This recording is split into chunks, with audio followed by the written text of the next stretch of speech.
ભક્તો રાધે રાધે. આપણે આવ્યા છે કર્ણાટકા આદિયોગી જોવા માટે. પહેલાં પબ્લિક જુઓ કેટલું. હું તમને આદિયોગી બી બતાવીશ. ભોલે બાબા કી બહુ જો આ બધા જ અમે લોકો સવારના 7 કલાક જર્ની કરીને આવ્યા છે ઊંટીથી અને બહુ પબ્લિક છે. હવે તમને બતાવું આપણા આદિયોગી એકદમ પહાડોની વચ્ચોવચ્ચ બેઠા સરસ. આપણે ચાલતા ચાલતા લઈએ છીએ તો વિડીયો એટલો બધો સારો નહીં પણ આવે, બટ હું કોશિશ કરીશ તમને બતાવવાની.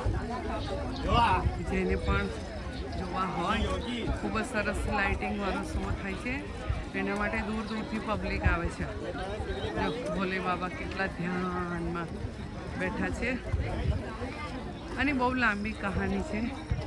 12 જ્યોતિર્લિંગ વિશે, ભોલે બાબા વિશે, મા ભવાનીને કેવી રીતે મળ્યા, મા ભવાનીએ કેટલું તપ કર્યું, એવું બધું મને ઘણું બધું છે ભોલે બાબા વિશે.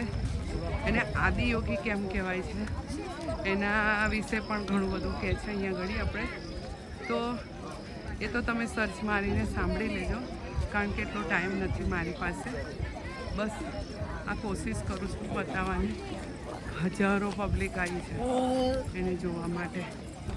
હજારો પબ્લિક આવી છે જોવા માટે. ચાલો ભક્તો, જય ભોલે.